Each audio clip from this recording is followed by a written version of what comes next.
أعوذ بالله من الشيطان الرجيم بسم الله الرحمن الرحيم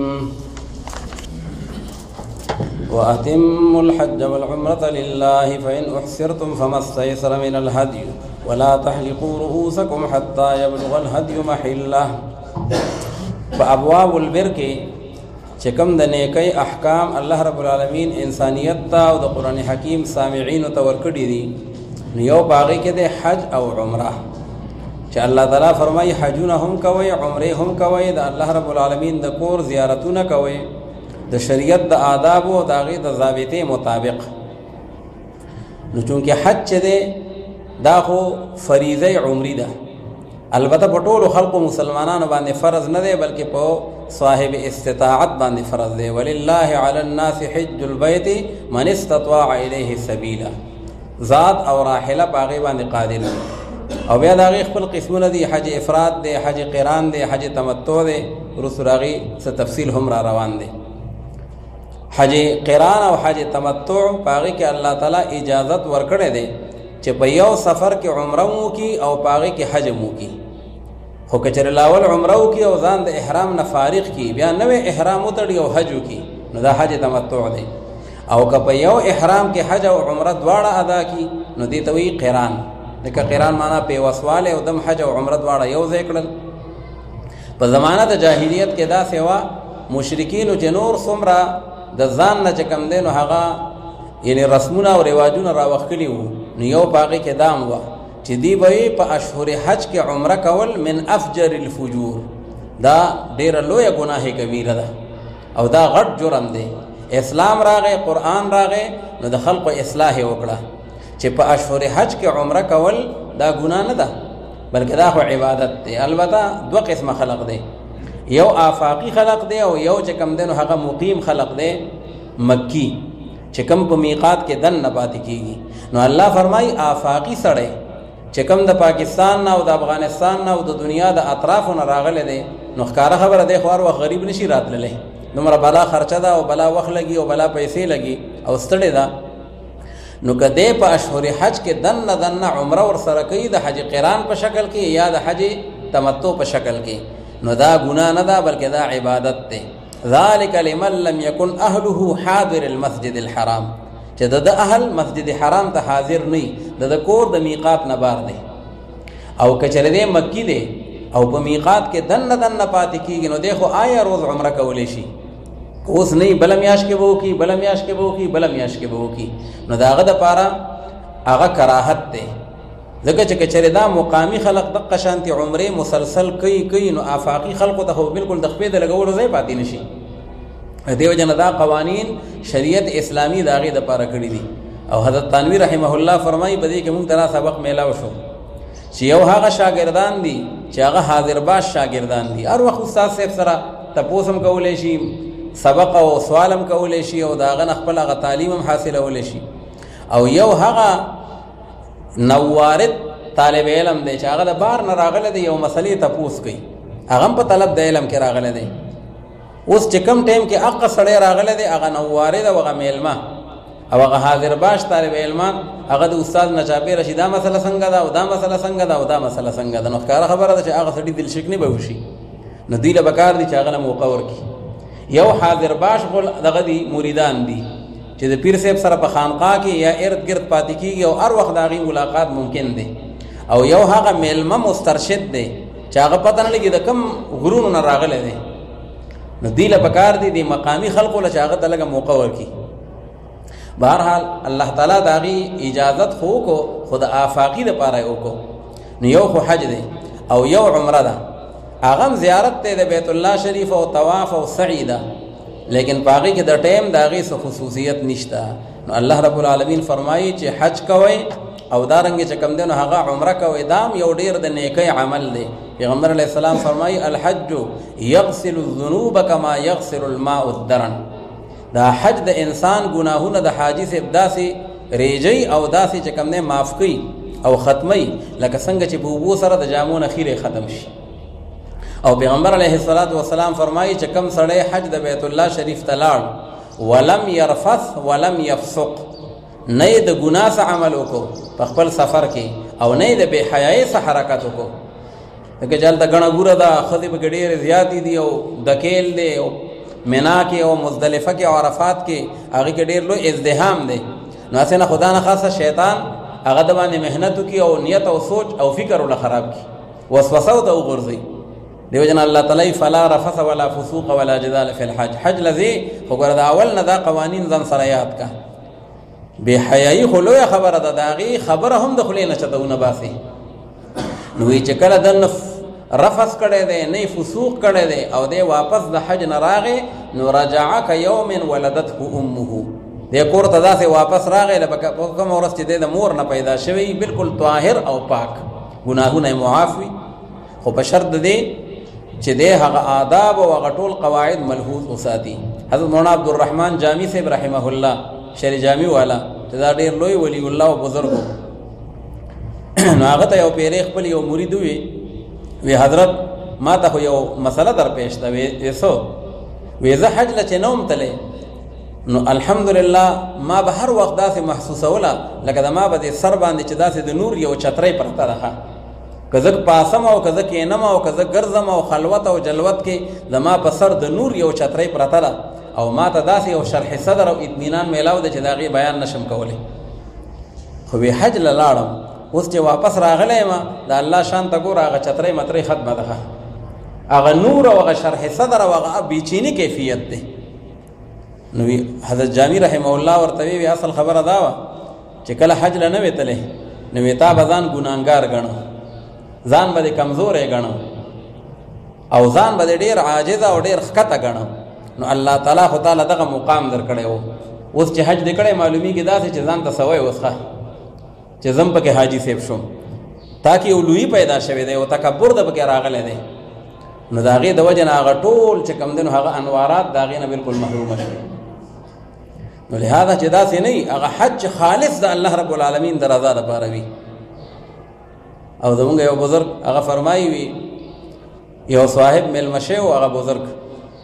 نو هغه خپل مرید ته وی لاړ شه بچې، او وی چې کوم دی نو زما وی هغه جګ او ګیلاس چې هغه په دویم پیرې زه حج له تلی وم، نو هغه جګ او ګیلاس کې اوبه راوړه. نو هغه بزرګ خفه شه، هغه پاڅېد، هغه ورته یې بس زاړو خورم نه او نه څکم. هغه ورته حضرت څه غلطي وشوه؟ وی صرف په لاس وینځلو کې وی تا 2 حجونه په داو باندې ولګول. ښه ته ما ته دا ښایي چې ما 2 پیرې حج کړی دی، نو صرف په لاس وینځلو کې خو 2 حجونه په داو باندې ولګول، او پته نه لګي ډوډۍ مې وخوړه چې بیا بله نور څه کوي، منځونه وغیر څه به ختمه کړه. نو که چېرې دغه حج یو ډېر لوی عمل دی، خو چې خالص هغه د الله رب العالمین د رضا په بنیاد باندې وي، او هر یو عمل نو الله تعالی فرمایي دام ابواب البر دي، حج او عمره او بیا د هغې متعلقه احکام. یو حکم پکې دا دی که چېرې تاسو محصور شوئ، یو سړي احرام وتړو د میقات نه یا د کور نه، خو هلته پابندي پرې راغله، یا دشمن رکاوټ شو یا څه بیماري ورته راله، او دی اوس حج له نشي تلی او نه عمره کوی شي، نو سجل به کوي. نو هلته فقه کې وي باب الاحصار، نو د هغې دپاره حکم دا دی چې دی به هدي ورکوي، قرباني به واخلي او چاته به حواله کړي یا چاته به اډر ورکړي. نو سبا خو موبایل دي بهي زما د طرف نه د حرم په ځمکه باندې او د منا په ځمکه باندې چې کوم منحر دی، نو هغه دی کې دا قرباني ذبحه که،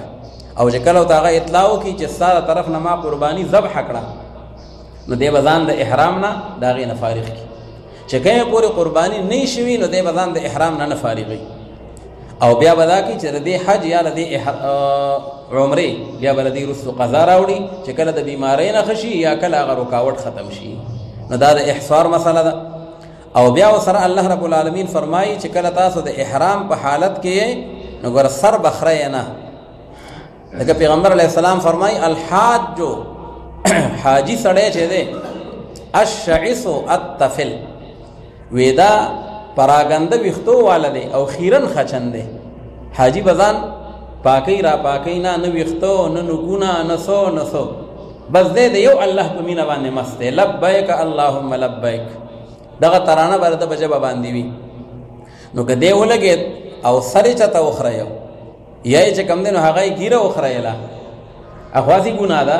لیکن دا ویښتو یا نګونه یې کټ کړل یا ګنډلې شوې جامه یې واغوسته، نو دا ټول جنایات دي، نو بیا په ده باندې دم لازمیږي. خو البته او سر خړایل دا خو ګناه ده او دا خو نه دی بکار جنایت دی خو یو سړی ته مجبوری ده په سر سخت درد دی او یا په سر کې سپږی شوي دی په دې ویښتو کې اوس خو مسله اسانه ده بس دلته کې چې کوم دی احرام وتړي او په څو غنټې کې دننه هلته ورسي او عمره وکړي او بس چې ګورې ځان یې فارغ کړی پخوا خو به خلک روان شول او په میاشتو به هغه مزلونه وو او په دقه احرام کې به ګرځېده مونږ سن 90 کې تللي وو نو هلته یو بابا و د یمنو نو هغه راغلی مونږ خو په روژه کې لاړو عمره مو وکړه بیا هم ځان فارغ کو بس بیا د حج انتظار هم کو او هغه چې کوم دی د شوال په میاشت کې چېرته راغلی و او بس بیا چې کوم دی نو په حق احرام کې به ګرځېده حج قراني نو په هغه احرام کې به ګرځېده او دا بریتان د انسان راوږده شوي وو او دا ټول ویښته او دا ټول بدن یې داسې هغه خیرن خچن شوی او ډېر مشکلات دي نو بعضې اوقاتو کې په ویښتو کې سپکې وشي انسان چې کوم دی نو هغه ډېر سخت تنګ شي نو بیا د هغې اجازت شته خیر دی سر دی وخورئ او د هغې دپاره به دی چې کوم دی نو یا به دم ورکي او یا به چې کوم دی نو هغه صدقه ورکي شپږو مسکینانو ته نیم سواع او یا به 3 روجې ونیسي ځکه پیغمبر علیه السلام په یو صاحب باندې ورتیر شو هغه احرام تړلی و او کټوی پسې اور باندې کړی و پخلی یې کو او دا سپږې چې دي داسې به دې سټ پی راتاوېدې مسلسل نو پیغمبر علیه السلام ورته وی ایؤذیک هوام موکه وی دې بلاګانو تنګ کړی هوام حشرات هغه یو طالب عبارت وی ایؤذیک هو امک هوام موکه زموږ استاد سے فرمایل وی یو صاحب بل ته وی چې وجب زیدن دې ترکیب وکړه وجب زیدن نو فعل او فاعل دي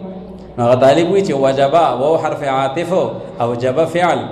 نو هغه بل ورته وی ډینګ فاعل شو ځکه چې جواب کې فعل څخه ډینګ په فاعل هم کنه نو وی ایؤذیک هوام موکا وی د بلاګانو تنکړې هغه وی چې بنیاد راړه وخه دا هدوم رسپګی دی او دوم سر می ګریږي نو پیغمبر علیه السلام ورته ودا سه وکا چې صدقه ورکا یا قربانی ورکا هدی وکا او دا سر چې کم نو دا اخریا نو اسی بسر نخری خو مجبوری رااله نو ضرورت باشد روا باشد نو الله رب العالمین هغه مسله هغه دلته کې ذکر کړی دا فرمایي واتم الحج والعمره لله او پورا کوي تاسو حج او عمره خالص د الله رب العالمین د رضا د پاره فإن احسرتم نګور حج خو فرض دی عمره مسنون ده امام شافعی رحمت الله علیه بعض مجتهدین د عمره د وجوب هم قائل دي او استدلال لدین کی چې اتم امر دی او الامر للوجوب مونږ ورته وایو چې دا اتمام دی او اتمام معنا دار چې کله شروع وکړه نو په آغاز کې خوده متطوع کوي او کنه کوي خو چې کله شروع وکړه نو بیا لازم النفل بالشروع بیا په شروع سره کروجه دي شروع کړه کومز دي شروع کو عمره دي شروع کړه بیا به سر ته رسي نو په آغاز کې تا ته اختیار خو بیا په انتها کې تا ته اختیار نشته نو دا خو د اتمام حکم دی فإن احسرتم فما استيسر من الهدي پس کچره تاسو را بند کړی شوي او راګیر کړی شوي یعنی بمرض او عدو احصار یا په مرض سره شو یا په دشمن سره شو نو فما استيسر من الهدي نو بس لازم دی ان فعليكم ما استيسر من الهدي لازم دی بتا سو باندې هغه چې کم آسان وي د قربانینا یو هدي وکي یو قرباني وکي او چې هغه قرباني ذبح شي د حرم په خاوره نو تاسو بزان د احرام نه فارغ کړئ ولا تحلقوا رؤوسكم حتى يبلغ الهدي محله خو حکم دادی چې مخره تاسو هغه سرونو خپل لرا تر دې پورې چې ورسیږي هغه قرباني محله هغه زید ذبح خپلتا محل کم ځای کې چې دا حلول کوي کم ځای کې چې دا را نازلېږي او هغه منحر دی د مکې او د حرم خاوره ده فمن كان منكم مريضا پس هر غسوک چې هغه وي بتاسو کې بنا جوړه او بیمار او به اذم من راسه او یای بدبان یو تکلیف دا غسر خپلنا په سر کې سپږی شوی دی یا په سر کې چې کم دی هغه درد راغلی دی ډاکټر متوي کې دا وخته دی ونه خړایل د کالته کې خلک بیا ډاکټرانو لذي چې ډاکټر لاړ نو هغه ته وی دا سر کې دی ونه خړایو نو ډیر د نقصان خطر ده ستا وجود ته لہذا دا سر دی وخړیا نو دا اوس مجبوری راغله سر به اخري خو داغه او الله تعالی خو نه بخري نو داغه د پاره یو علاج او یو لارې ولا ورکړه اوس غلار دا چې او به اذم من رأسه او یای بدبان یو تکلیف دا غسر خپلنا نو ففدیه من صيام او صدقه او نسک یعنی فعليه فدیه لازم دی بدی سړی باندې فدیه چې هغه بدی روزي نیسی 3 روزي بنیسی او صدقه او یا بدی صدقه ور کوي خیرات بکي 3 اوږي باور کوي یو مسکین ته نیم اوږي ور کوي نو دا 3 آسع على 6 مساکین 3 اوږي به پشپوغ مسکینانو به تقسیمي نو یاره داسې وکي او نسکن او یا لازم دی په باندې قربانی یو ګډ یا چیلې چې څنګه د شریعت د قانون وي نو داغه مطابق د ذبح کی فاذا امنتم فمن تمتع بالعمره الى الحج اوس کافرانو جاهلانو هوبوي چې د حج په ایامو کې عمره کول من افجر الفجور دا غټه گناه کبیره ده الله وینا گناه کبیره خو نه ده آفاقی سړی کوي شي خو چې کله وکړل نو بد باندې الله تعالی مهرباني وکړه په یو سفر کې الله تعالی د 2 نسکینو توفیق ورکړ نو دې بد الله تعالی شکریا ادا کوي او هغه شکریا ادا ده خو لا بنوي چې شکر په خپل خود وي دې بد هغه د لپاره قرباني ورکړي هغه ته وي دم او شکر نو موږ بیا فقہ کې ویل دي یو د دم الجبر او یو د دم الشکر دا مخ کې چې کله د سر کې سپږی شی وي نو مجبورن سر اخره یو خدای مې ورکو نو دا د دم الجبر او دا اوس چې دو په یو سفر کې 2 عبادتونه وکړل نو دی به قرباني ورکړي دا د دم الشکر او دواړو کې فرق دا د دم الشکر نه هو یاکل او د دم الجبر نه هو لا یاکل هغه نه به خوراک نه کوي او د دم الشکر نه به خپل خوراک کولی شي هغه به فقیرانو ته مسکینانو ته ورکوي نو فاذا امنتم پس باغه وخت چې کله تاسو په امن باندې شوي فمن تمتع بالعمره الى الحج پس هر غسوک چې هغه فائدہ حاصل کړه په عمره باندې سره د حجنا الى الحج ان مع الحج دواړه عبادتونه وکړل نو فمستيسر من الهدي لازم دی په باندې هغه چې کوم آسان ویدته د قربانینا د شکر بور کوي اوس یو سړي حج مو کو عمره مو وکړه د حج قران په شکل کې یا د حج تمتع په شکل کې او الله تعالی او توي قرباني ور کوي خدای دومره فقیر دی الهغه دقه پیسې وي چې د باغې حج لته دی او کته ته التبوس د شکر ور کوي نو هغه سره د شکر پیسې نشته نو سجل وکي نو الله تعالی وی دی بروجي نيسي او هغه روجي دی لس 3 روجي د حج نمخ کې 7 8 او 9 ذل الحجه او بیا چې کم دینو دا ورځي دا به د حج نه چې کله فارغ شي او فارغ معنا دا ده کده مکه مکرمه کې دی او الته نيسي نو هم د خوخه ده او کله کور تراغه او په اقامت کې شو بیا نيسي بیا هم د خوخه ده امام شافعي رحمت الله علیه او بعض مجتهدین وی یو 7 اذا رجعتم وی الته وین نيسي چې کله کور تراشي نيسي وی او امام ابو حنیفه رحمت الله علیه اذا رجعتم معنا اذا فرغتم من الحج چې کله د حج نه فارغ شوي الته نیوي شي او دلته نیوي شي نو الله تعالی داغه د لپاره قائم مقام راولېګو چې کله انسان او دس نشي کولای بیا تیمم داغه قائم مقام وي نو دلته چې کله د شکر نشي ور کولای نو بیا به کم دی داغه قائم مقام هغه بروجي فمن لم يجد فصيام 3 ايام پس هر غسوک چې بیان منتهى قربانای لرا لم يجد ان لم يجد الهديه نو پس لازم دی په د باندې روزي د 3 ورځو په هغه زمانہ د حج کې و7 اذا دا دغه ختم نه ملګو بلکې دا دم بس کا دا بیس غالبا په اخیری مراحلو کې دي حالت د غرغره ته دي دا دې من کو او برا کولاو دی کنه دې نه کولاو کړي برا کولاو دی وسیک ته برا کولاو دی دا شیخ ختمي غالبا و7 اذا رجعتم نو لازم دی په د باندې روزي د 3 ورځو په هغه زمانہ د حج کې 7 8 9 ذل الحجه او ورځې په د باندې لازم دی اذا رجعتم یعنی اذا فرغتم من الحج چې کله تاسو فارغ شئ د حج نه تلک 10 کامله او دا غلس ورځې کامله مکمل دي 3 جمع 7 مساوي 10 والله وی 10 روزي بني سي خو اوس دا چې د حج قران او حج تمتع بسوق کوي هر سړی نه مکی سړی هغه د پاره حج تمتع او حج قران مکروه دي ځکه د اوس عمرې کوي نو بکار دي چې آفاقي خلقو ته موقع ورکي دې دې بدی وخت کې عمره نه کوي. نو الله تعالی غا حکم ذکر کوي ذالک لمن لم يكن اهله حاضر المسجد الحرام. ذالک یعنی ذالک التمتع او دغه فائدہ حاصل اول چې دا څوک حج مع العمره کوي په یو سفر کې. نو دې ته لږ خیال وکړئ. یو ګوره تمتع اصطلاحي ده یو تمتع لغوي ده. نو تمتع اصطلاحي خدا ده چې لاولي عمره وکړه بیا ځان فارغ کو بیا په بل احرام کې حج وکړو. سفر یو دی احرامونه جدا دي نو دا حج تمتع ده. او کو سفرم یو دی او احرامم یو دی نو دې ته وی حج قران. خود لغت په لحاظ سره القران هو التمتع. دا قران چې دی دا تمتع ده. دغه تمتع معنا فائدہ حاصل اول او دم په یو سفر کې دوه فائدې حاصل کړي کنه. نو دا ذالک دغه تمتع الشامل للقران هغه تمتع چې هغه قران ته هم شامل ده.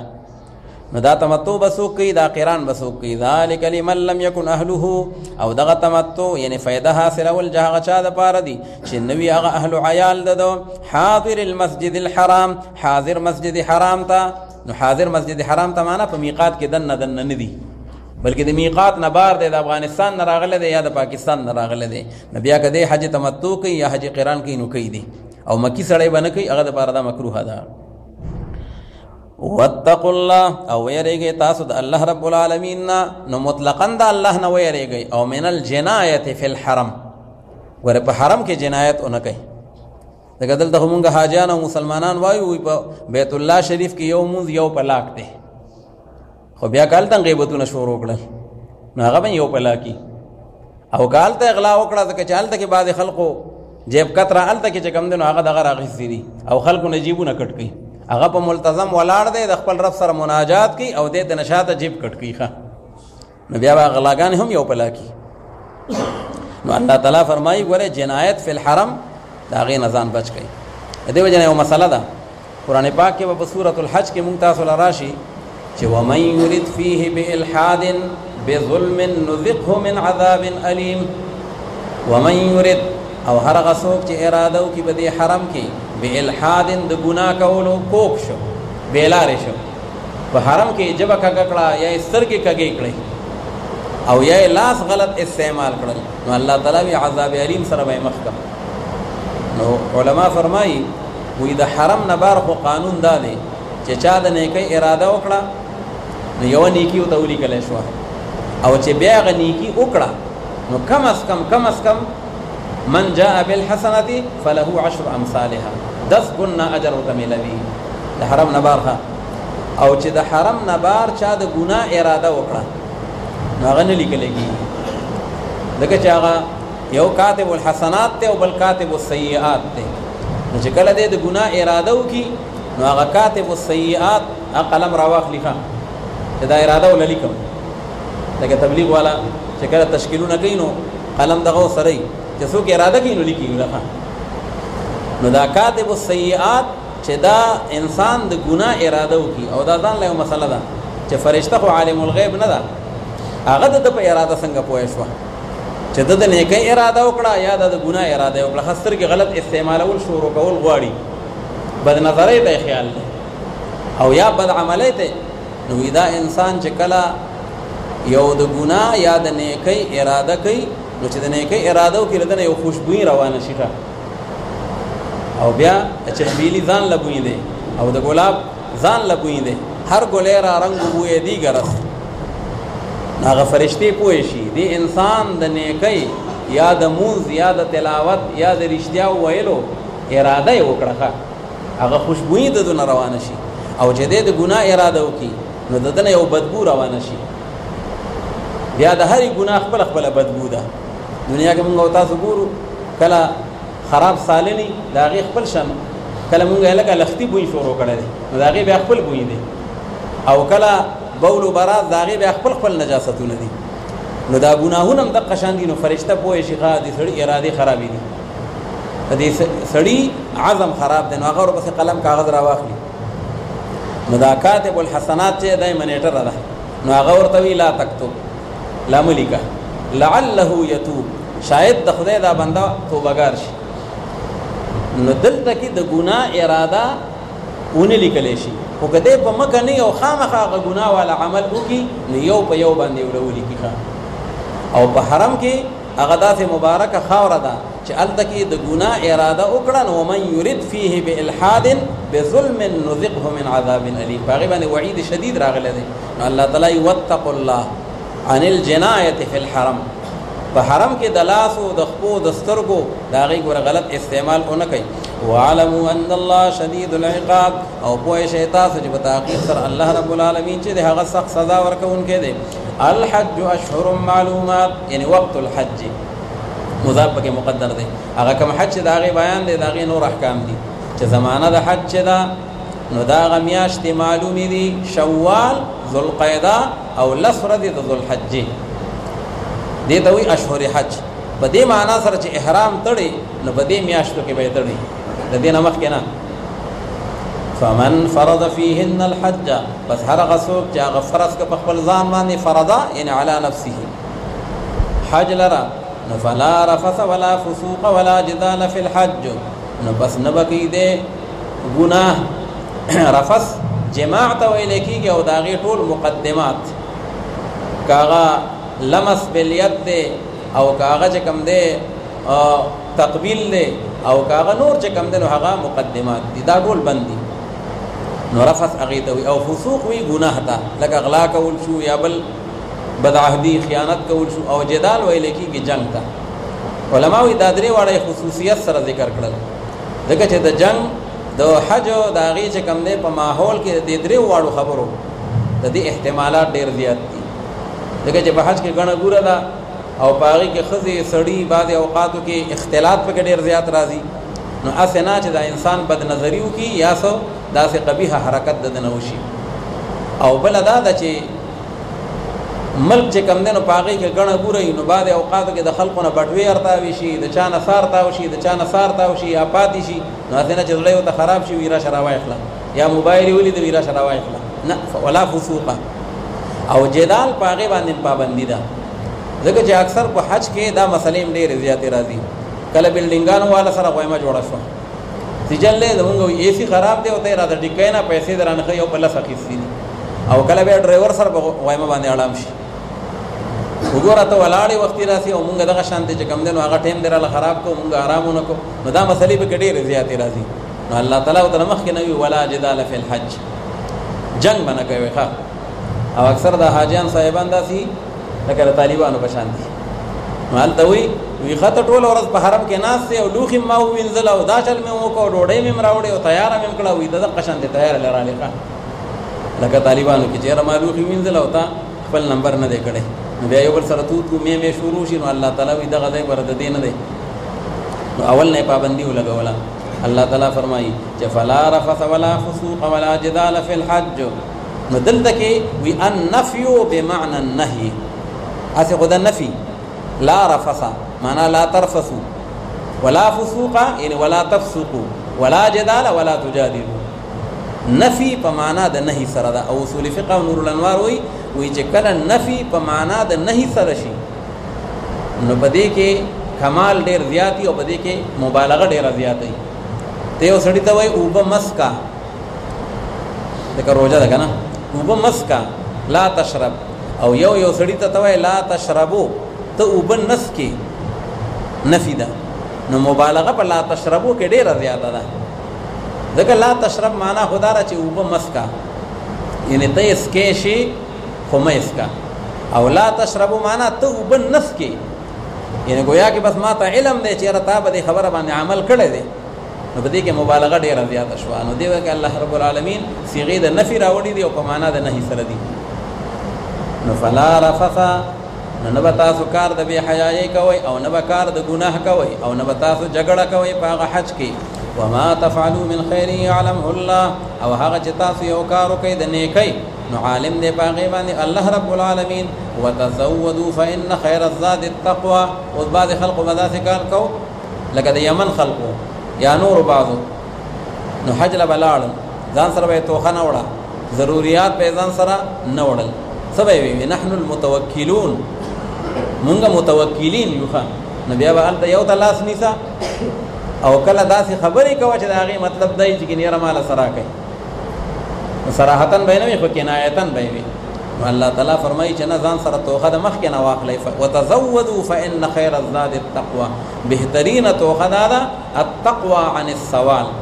چې بیا به د سوال نه بچ شي بل چا ته بیا درخواستونه نه کوي.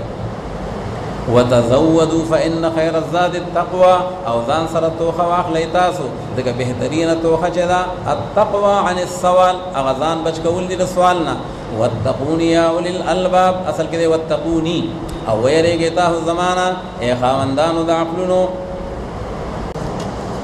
اعوذ بالله من الشيطان الرجيم بسم الله الرحمن الرحيم ليس عليكم جناح ان تبتغوا فضلا من ربكم فإذا أفضتم من عرفات فاذكروا الله عند المشعر الحرام واذكروه كما هداكم وإن كنتم من قبله لمن الضالين. د دین وړاندې د ابواب البر په سلسله کې او د نیکۍ چې کم امور او کم خصال دي د عقیدې د عمل او د اخلاق سره تعلق لري او تهذیب الاخلاق یا تدبیر المنزل یا سیاست مدینه د هغې سره متعلق دي نو د هغې بیان شروع شوی دی. په هغې کې د حج او د عمرې د هغې تفاصیل شروع دي. نو یو په هغې کې دا یو مسله هم وه بعضې خلق به داسې وو چې هغې به د حج دپاره روانګي وکړه او هغې به ځان سره سامان د تجارت هم واخیستو. دا سیزونه به هلته خرڅ کړو او هلته به سیزونه واخلو هغه به دلته خرڅ کړو. یا بعضې خلق به هغه به جمال معنا اوښان به یې ساتل.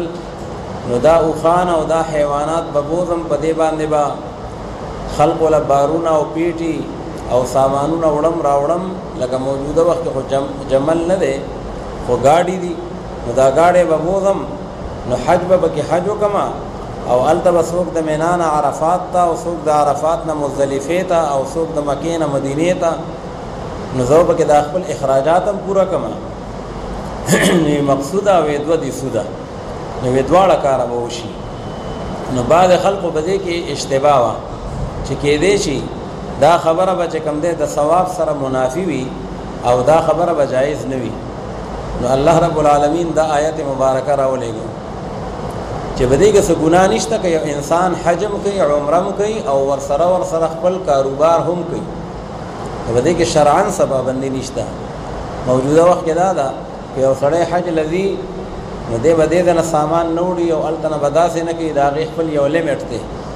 نو دا یعنی بین الاقوامی او ملکی قوانین دي لیکن انتظامی معاملات دي لیکن شرعي لحاظ سره په دې باندې څه پابندي هغه نشته. علماء وایي د هغې درې صورته دي چې د یو سړي مقصد اصلي هغه حج دی. زه خو ځم حج له که کاروبار وشو جو وشو او که ونه شو نو هم نو دا خبره خو بالکل په دې کې ثواب هم نه کمیږي ځکه د مقصد اصلي هغه حج د بیت الله شریف دی او په کاروبار کولو کې څه پابندي او ممانعت هم نشته. دویم دا چې د مقصود اصلي کاروبار دی تجارت دی خو زه ورسره به حج هم وکړم نو او یا دا دی چې دواړه مساوي دي. نیمه حصہ 1/2 هغه د حج نیت دی او 1/2 هغه د کاروبار نیت دی. نو دا خبره بیا د ثواب سره او د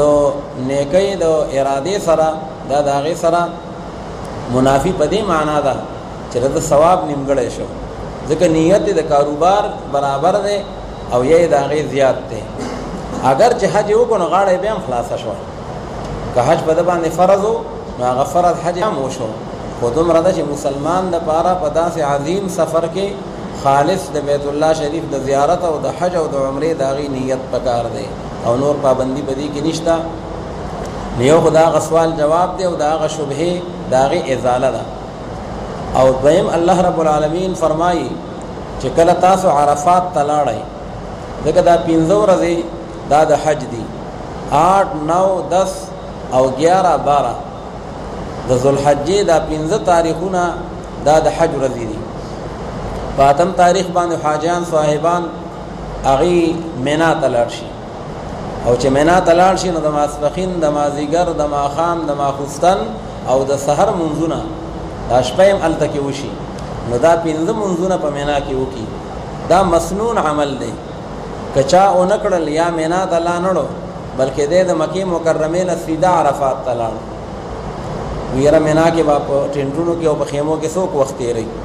او یا د یو سړي فلایټ داسې و چې هغه لیټ و نو دی صرف سیده چې کوم دی نو هغه عرفات ته لاړ بیا هم حج وشو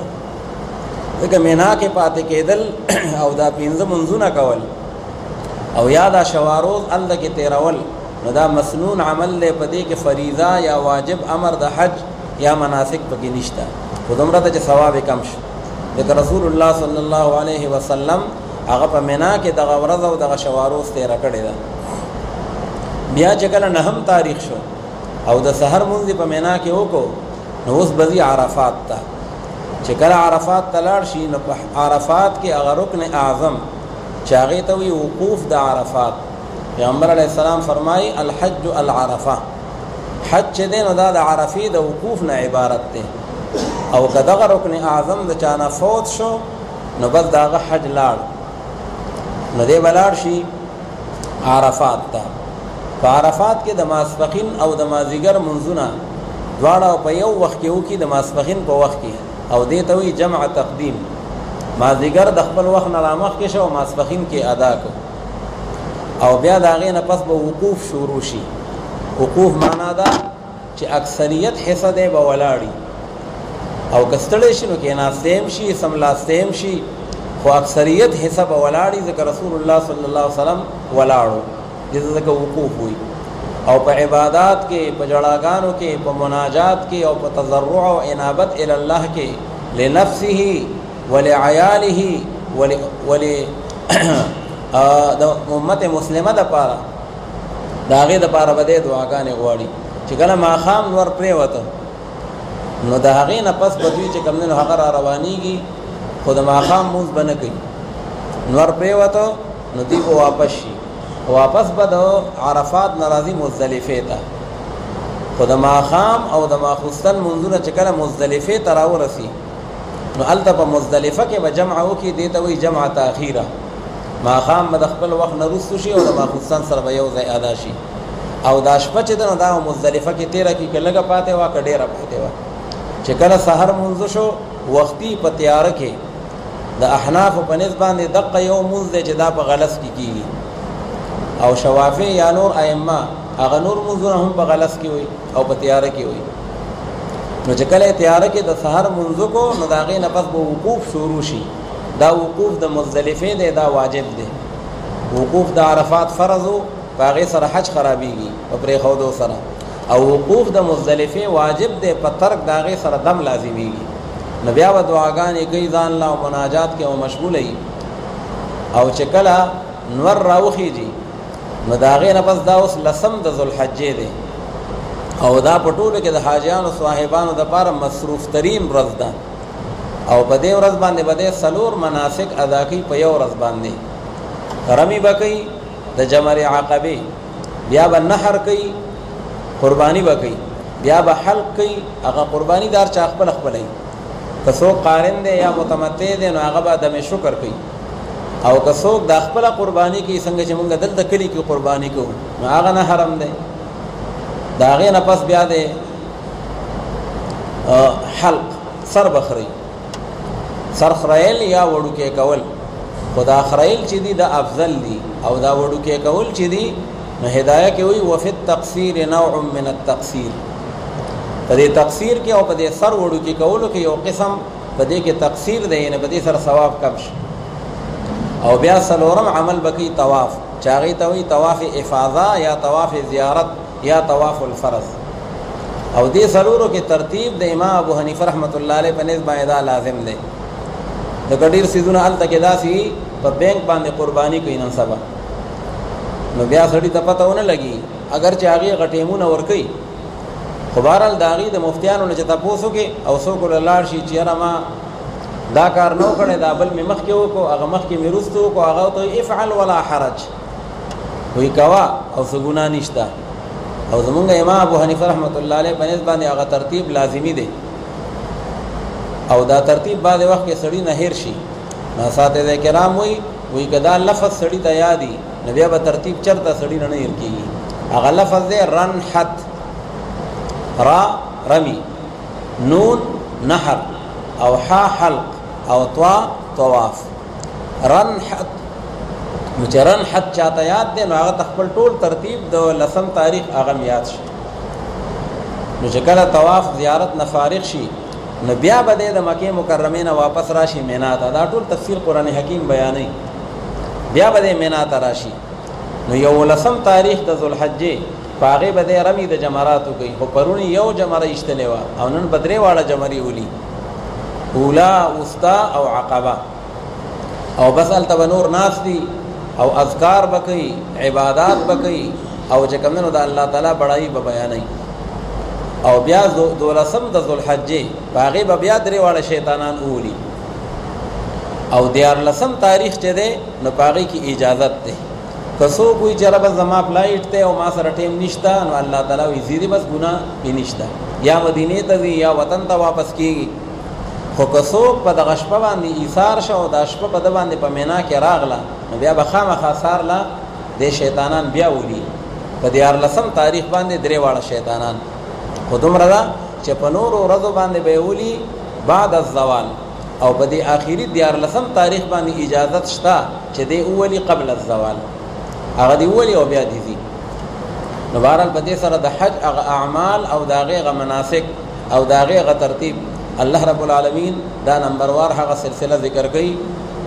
چې دا په پنجبنا اسلام کې داخل دی. نو اول د هغه شبهې ازاله ده. فرمایي لیس علیکم جناح، نشته دی په تاسو باندې ای مؤمنانو مسلمانانو څه ګناه، ان تبتغوا فضلا من ربکم، په دې خبره کې چې تاسو ولټوئ هغه مهرباني د جانب د پروردګار ستاسو نه. څه معنا؟ ربحا بالتجارت، فضلا من ربکم یعنی ربحا بالتجارت. که تاسو کاروبار کوئ تلیه حج له او راشه یو څو موبایل به واخلم بیا به خرڅ کم، بیا به واخلم بیا به خرڅ کم، نو دا خرچه خو به مې د باره شي. بل کور کې حالات داسې دي چې یاره زه خو چې څه پیسې وي خو ټولې ما راوړئ او بچي خو دغه شانتې پاتې شوي دي د خدای په اسره. نو که کم از کم ځان سره مې څه وړل نو ښه به وي. نو الله تعالی پابندي د باندې نشته. نو فضلا من ربکم دا کاروبار او دا چې کوم دی هغه چې کوم دی بزنس کول شو نو دې کې څه ګناه نشته. فاذا افضتم من عرفات، افضتم معنا رجعتم، پس په هغه وخت کې چې کله تاسو واپس شوئ د عرفات نه. عرفات یو مخصوص میدان دی او دا د حرم د ځمکې نه بار دی، یعنی په زمین حرم کې نه دی بلکې په زمین حل کې دی. او هغه عرفات میدان د هغې خپل حدود دي. نن سبا په هغې کې زیړ بورډونه لګېدلي دي. نو هغه زیړ بورډونو ته خلق ګوري،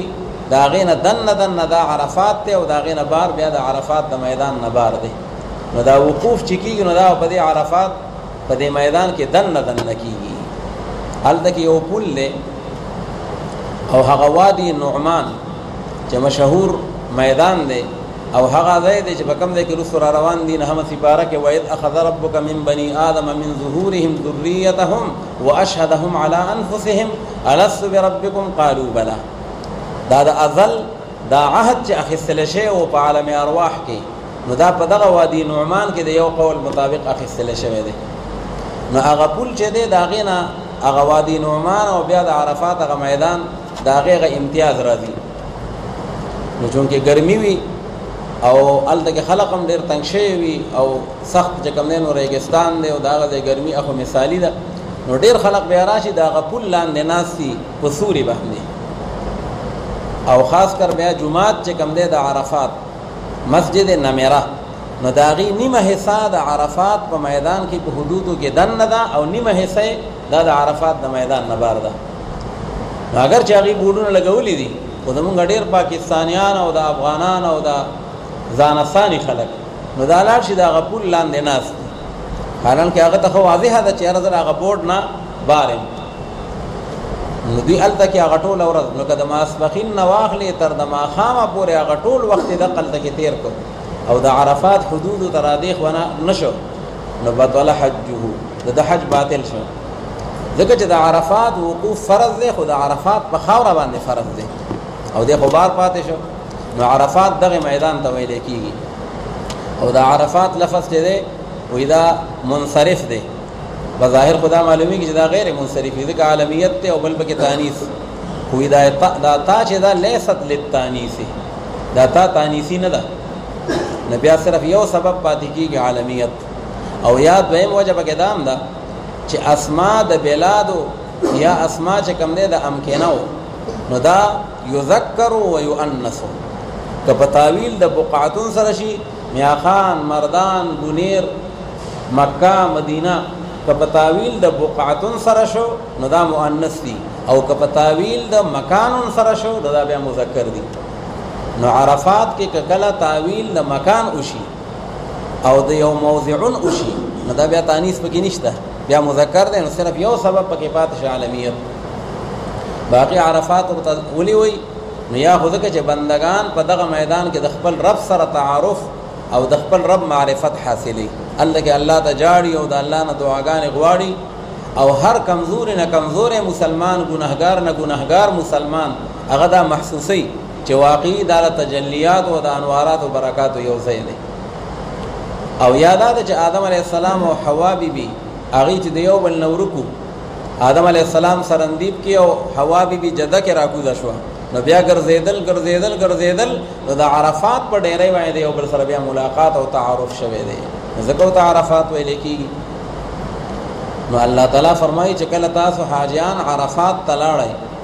نو ترتیب دا دی مکه مکرمه ته نږدې مینا ورپسې مزدلفه ورپسې عرفات نو د عرفات په ټولو کې لري دی نو چې کله د عرفات نه بیا واپس راځي مزدلفه ته او شپه الته کې تیروي نو بیا پاغي کې وقوف د مزدلفه هم کوي چې هغه واجب دی بیان شو الله تعالی فرمایي چې کله تاسو واپس شوي د عرفات نه ايها الحجاج افضتم حاجیانو کرام ته حجاج ته هغه ته خطاب دی نو فذكر الله عند المشعر الحرام پس تاسو یاد کئ الله رب العالمین لرا پنځ د مشعر حرام باندې مشعر حرام دا مزدلفه ته وي مشعر او شعار دا وی علامه ته او مونږ ویلو چې دا د حج څومره سيزونه دي دا شعائر الله دي نو دا مزدلفه چې کومه ده چې دا د یو ځای نوم دی نو دا در حقیقت کې دا مشعر حرام دی دا شعائر الله دی او حرام ورته کوي چې دا محترم دی اوس دا چې مشعر حرام چې د مزدلفه نه عبارت دی نو الله تعالی وی التک ما یاد کوي زما ذکر وکي نو دې ذکر نه مراد دی نو یا خو مراد تنا هغه صلات المغرب والعشاء دغه چې پیغمبر علی السلام عرفات نه را روان شو نو چاوته حضرت اذان وشو یعنی د اذان ټیم وشو نو د ماخام موز نه کو پیغمبر علی السلام وی الصلات امامک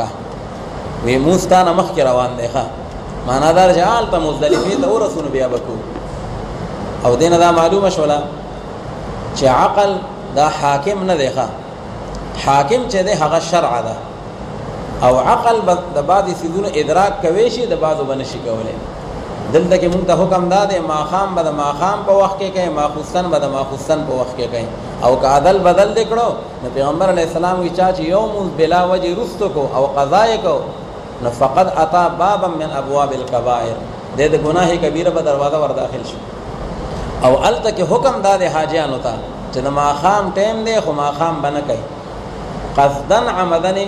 قضا کا ځکه دا غي ټیم د ماخام نه دی بلکې دا غي ټیم د ماخوستن یو ځای شوی دی نو عقل حاکم نه دی بلکې شرع حاکم ده او عقل وکله ادراک کوي او کله به ادراک نه کوي نو یاد فذكر الله نه مراد څه دی ماخام او ماخوستن منځونه مراد دي او یاد نه مراد هغه اذکار او هغه اوراد تکبیر او تسبیح او تهلیل مراد دي مزدلفه کې او مینا کې الله تعالی نور قصه مکوي اذن جالتم شروع شوی یو بل سره غیبتونه شروع کړي دا پاکستان قصې شروع کړي هغه دا چل شو هغه دا چل شو الله تعالی وینا فذكر الله عند المشعر الحرام یاد کړئ تاسو الله رب العالمین لرا پنځ د مزدلفه باندې واذكروه كما هداكم او تاسو یاد کړئ الله رب العالمین لرا لکه څنګه چې تعلیم درکړی دی الله رب العالمین تاسو ته کما هداكم ان کما علمکم نو مونږ ته تعلیم دا راکړی چې ماخام به خپل ټیم نه کوي روز ته د ماخوستان سره به یو ځای کې بعد حاجیان د شپې 12 بجې راورسي او څوک ډېر لیټ دي نو هغې د شپې 2 بجې راورسي خو چې راورسي او اول ورته ټایم نه میلاو شوی په لاره باندې نو چې د مزدلفي حدودو ته نه داخل شوی خو مونځ به نه کوي او چې د مزدلفي حدودو ته داخل شوی نو دقه دی کې او بیا مونځ وکړي که 11 بجې دي او که 2 بجې دي او که 3 بجې دي نو په هغه ټایم کې به ماښام او ماسخوتن جمع تاخیره به وکړي په هغه وخت کې نو دې نه یو قانون معلوم شو چې که څوک د الله ذکر کوي څوک د الله تعالی عبادت کوي مالی جانی عبادت کوي نو دی به ګوله په خپله خوښه باندې نه کوي بلکې کما هداکم لکه څنګه چې الله تاسو ته ښودنه کړې ده نو که یو سړی د ځان نه خود ساخته او طریقه په دین کې جوړه کړي لکه مثلا مالی صدقه خو کوي خو دی وایي دا اووه ماښامونه به خامخا کوي ښه اتنه او نه شپږو څو ماښامونه به کوي اووه او بیا به درېیمه خامخا کوي او بیا به 40 خامخا کوي او بیا به تیجه او بیا به چې کوم دی نو هغه یعنی سالانه چې کوم دی نو هغه به کلیزه کوي او دا عبادت ګڼي چې په دې ماښامونو کې ګینې ثواب شته او په دې سار کې که چېرې ما صدقه وکړم په دې کې ثواب نشته او یا که حلوا مې پخه کړه نو په هغې کې ثواب شته او که چېرې چرګ مې پوخ کړو نو په هغې کې ثواب کم دی یا نشته نو دا ټول بیا دې ته وایي بدعات که عبادات مالیه دي که عبادات بدنیه دي خو که هغې له خود ساخته طریقه جوړه کړه الله تعالی وایي نه چې څوک ذکر کوي عبادت کوي صدقه کوي نو وذکروه کما هداکم لکه څنګه چې الله تاسو ته تعلیم درکړی دی په هغه د شریعت په هغه طریقه باندې به ځي زمونږ ټولو فقهاو دا لیکلي دي چې دغه ماښامونه که صدقه څوک کوي په مړي پسې نو بعد خلک هغې بیا پکې افراط او تفرید شروع کړي یو سړی دی هغه په خپل مړي پسې صدقه کوي خیرات کوي په لومبنۍ ورځې کوي په دویمه ورځې کوي او یا یې په 40مه ورځ کوي خو هغه پکې دا التزام نه دی کړی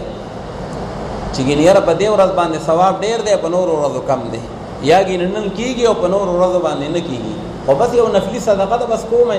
او نن به یې وکړم نو بیا به دې کې څه قباحت نشته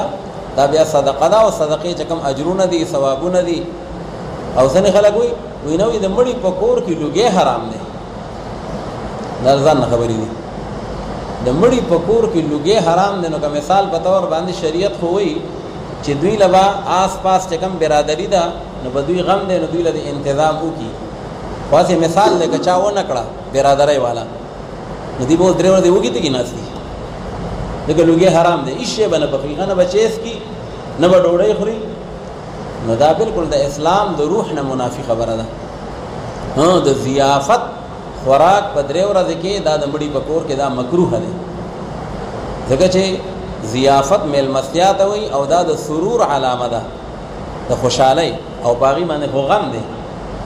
نو فرق کوئ یو ضیافت دی یو صدقه ده که ضیافت کوي نو 3 ورځې مکروه دی او که صدقه کوي نو په حق ورځ باندې هم مباح او جایز دی او که په نورو ورځو باندې کوي نو هم په صدقې باندې څه پابندي هغه نشته دا ټول شی خراب کړی قیود او حدود دی دا بیجا چې کوم تشدد او سختی کیږي یا یو طرف ته یا بل طرف ته زمونږ استاد صاحب هغه وی زمونږ یو رشته دار وفات شو نو خلک خامخا راغونډ شي چې مشوره کوو چې څه وکړو جنازه به دا ټیم کوو دا به دا ټیم کوو وی هغه یو صاحب پکې وایي زمونږ رشته دار وی هغه وایي چې دا غوا به ول حلاله کړو چې خیرات پسې وکړو نو دا غوا به ول حلاله کړو نو ما ورته وی چې تعجب دی سړی مړ شو او ماشومان بچی پاتې دي او دا لنګه غوا ده او تاسو یې دا به وله نو سړی خدای مړ کو او غوا به وله تاسو مړه کړئ مجدا ده کم د انصاف دی مې هغه بیا هغه وایي چې څه وکړو نو ما ورته وی چې زما د تر زوی دی او ستا د ترور زوی دی او د رشته دار دی او د ټولو نو داسې به وکړو چې 15,000 روپۍ به زه کوم 15,000 تاسو کوئ او دغه خپل یو تعاون هغه به ورسره په دې طریقه باندې وکړو نو بیا ټول شاته شو ما ورته وی چې قسم دی که دې غوا له کوم سړي ګوتې وروړې که نه نو تا د خپل حشر ووینئ نو ګوره دا حدود او قیود یو سړی موجود دی بالغ دی حاضر دی او په خپله خوښه باندې په خپل پلار پسې یا په خپل مړي پسې صدقه کوي او د ټیمونو حدبندي پکې نشته چې کنې سار رسي او ماښام نه رسي نو بیا خیر دی او که نه کله قیدونه ولګېدل حدبندي وشوه نبی دا غینه چې کوم دین هغه بدعت جوړیږي. الله تعالی وذکروه کما هداکم. مفسرین یوازې ذکر نه، هر عبادت کمالی دی که جانی دی که ذکر دی که منز دی خود ځان نه او باغی کې ټوکی نه ګڼي. وذکروه کما هداکم وان کنتم من قبله لمن الضالین. او په تحقیق سره شان داده چې وای تاسو من قبله معنا من قبل هدایته، چې کله الله تاسو ته خودنه نه وکړي او تاسو ته الله تعالی تعلیم نو درکړي نو خامخا وای تاسو د گمراهانو نه. تاسو ته مخکې د دین د لار نه معلومه او د شریعت د لار، دا خو الله تعالی مهرباني وکړه. ثم افیضوا من حيث افاض الناس واستغفروا الله. اوس د جاهلیت یو رسم او هغه دا وه چې حاجیان صاحبان به روان شو نو د مکې نه به مینا ته راغلل، د مینا نه به مزدلفې ته لاړل. اوس د مزدلفې په لار باندې عرفات ته به ځي نو ټول حاجیان به عرفات ته تلل. خدا د مکی چې کم قریش نو دی به عرفات ته نه تلل، دی به صرف مزدلفې پورې لاړل او بیا به د هغې ځای نه واپس کېدل. او که چا به ورته عرفات ته ولې نه ځئ نو دی به اصل خبره دا ده چې دا عرفات چې دی نو دا د حرم د حدودو نه بار دی او مونږ د بیت الله شریف منجوران یو او مونږ د هغې چې کم دی نو هغه نیازبین قدرمن خلک یو نو مونږ د حرم د ځمکې نه بار قدم نه ږدو نو عرفات ته به نه تلل. نو الله رب العالمین فرمایي چې په دین کې او په اسلام کې دا خصوصیت چې یو سړی په رهن سهن کې او په بود و باش کې د نورو نظام ممتاز ګڼي نو د دې شریعت اجازت نه ورکوي. ځکه دا تکبر علامه ده، د تواضع علامه دا ده چې د عام خلقو سره سړی ګل مل او د هغې سره یو ځای پاتې کېږي. او که د وینه د ځان له مخلوق یم او دا نور چې دی دا ګینې ځان له مخلوق دی نو دا نور خلق به عرفات ته ځي او مونږ به عرفات ته نه ځو ځکه مونږ بختور خلک یو او د مکې د بیت الله شریف منجوران یو. الله تعالی هغه جاهلیت والا رسم هغه ولا ختم کو. نو فرمایي ثم افیضوا من حيث افاض الناس. او بیا تاسو واپس شئ، افیضوا معنا ارجعوا، واپس شئ تاسو اے حاجیانو صاحبانو من حيث افاض الناس د هغه ځای نه د کوم ځای نه چې واپس کېږي دا ټول خلق. نو ټول خلق خو د عرفات نه واپس کېږي نو تاسو هم لاول عرفات ته لاړ شئ د هغې ځای نه بیا واپسي کوئ. په مزدلفه کې ایثارېدل او عرفات ته نه تلل دا تکبر علامه ده. واستغفر الله. او تاسو بخشش وغواړئ د الله رب العالمین نه که کوم مخکې نه غلطۍ شوي د هغې معافي وغواړئ. په تحقیق سره الله رب العالمین چې دی هغه غفور رحیم. فاذا قضيتم مناسككم فاذكروا الله كذكركم آباءكم او اشد ذکرا. اوس د جاهلیت بل یو رسم چې کله به دوی د عرفات نه مزدلفې ته او د مزدلفې نه به مینا ته راغلل او په مینا کې او بیا ایثار شول نو په مینا کې او میلې ولګېدې ځکه هغې چې نور عبادات څنګه ضایع کړي وو د اسلام او د قرآن نه مخکې او د عباداتو نه کھیل تماشه جوړه کړې وه. وما كان صلاتهم عند البيت الا مكاء وتسديه. الله وی د هغې عبادت سو شپیلیو او تاړي بجاولو او دغه شان کھیل تماشه جوړه کړې وه. نو په مینا کې به لویه میله ولګېده. په میله کې به څه په هغې کې به مشاعرې کېدې او په هغې کې به خلکو قصیدې او شعرونه او بیتبازي به کېده او د خپلو مشرانو هغه به زما مشران ډېر تکړه خلک او بادرانو او زمري به یې چې کوم دی نو هغه د بریتونو رانیول او هغه بل به د خپلو مشرانو صفتونه کول. او عجیبه مونږ او تاسو په علم ادب کې چې وایو اولئک آبائی فجئنی بمثلهم اذا جمعتنا یا جریر المجامع. فرزدق او جریر دا دوه د جاهلیت غټ شاعران تیر شوي دي او بیا فرزدق زمانه د اسلام هم منتلې ده. نو په هغې کې به یو بل نه به یې توانې ورکولې او پیغورونه به یې ورکول. نو خپل مشران یاد کړل نو بیا ورته وي دغه زما هغه تاریخ دی او زما شجره نسب دی او ای جریره که به تا کې وي غیرت وي نو بیا په نسب کې او په بادرۍ کې او په شجاعت کې بیا او په سخاوت کې زما د مشرانو مقابله وکړه. لکه شاعران خدا سي که نه خو بیا د خپل سر د پاسه سر هغه بیا نه برداشت کوي. د استاد صاحب فرمایل عبدالله صاحب د نوخار خو تاسو نوم اورېدلی دی، مشهور عالم هم او شاعر هم. او یو بلو مرزا زخمی جگر. نو مرزا زخمی جگر دا چې کوم نه هم مشهور شاعر تیر شوی دی په بهرحال خامخا یو بل سره معاصرت وي یو بل سره مقابلې وي نو عبدالله صاحب ورته یو ځای کې وی مرزا زخمی جګره او تر پوندو پورې خره او شعرونه دې پټ کړي عبدالله نه په بورو او یې غل د سر ډېرو نو شاعران هغه بیا یو بل سره مقابله کوي نو هغه وخت کې به هم جریر او فرزدق په مینا کې به دا شعر او شاعري شروع او بازار به ګرم الله رب العالمین فرمایي چې کله مینا ته راغلی شکر دی نن جاهلیت ختم دی نن اسلام او قرآن نازل شوي دي نن د الله تذکرې کوئ د الله ذکرونه د الله تعالی ترانې د هغه د دین بلندوئ او تسبیح او تهلیل او په دغه کې چې کوم دی نو هغه استغفار او انابت الی الله کې وخت تېروئ الله تعالی وی که ذکرکم آباءکم په مینا کې داسې د الله ذکرونه وکئ لکه څنګه چې به تاسو پخوا خپل پلار او نیکه یادول د هغې تذکرې به م کولې او د هغې فخرونه او د هغې مجدونه به م وي نو الله تعالی وی د هغې نه زیات نو فرمایي فاذا قضیتم مناسککم قضیتم معنا ادیتم ځکه ادا بمعنى القضاء او قضاء بمعنى الاداء دا همیشه لپاره قرآن و سنت کې راغلی ده نو په هغه وخت کې چې کله تاسو ادا کوئ هغه اعمالو د حج لره مناسککم اعمال الحج مناسک جمع د نسک ده یا جمع د منسک ده منسک ویل کېږي چې کوم دی قربانۍ ته هم او اعمالو د حج ته هم نو فذکروا الله کذکرکم آباءکم نو پس تاسو یاد کئ الله رب العالمین لرا دا الله ذکرونه کوئ په مینا کې لکه په شان دی د یادولو ستاسو هغه پلارانو او نیکونو خپلو لرا پخوا به پلارانو نیکونو تذکرې کولې اوس هغه پرېږدئ او اشد ذکرا او په معنا د بل یعنی بل اشد ذکرا بلکې ډېر زیات چې کوم دی نو هغه ذکر د الله رب العالمین لرا د پلار او د نیکه تذکره خو دومره چې څونه تاسو کوله نو د هغې نه زیاته اوس د الله رب العالمین تذکره وکوئ ځکه هغه منعم حقیقي او مربي حقیقي دی ستاسو لپاره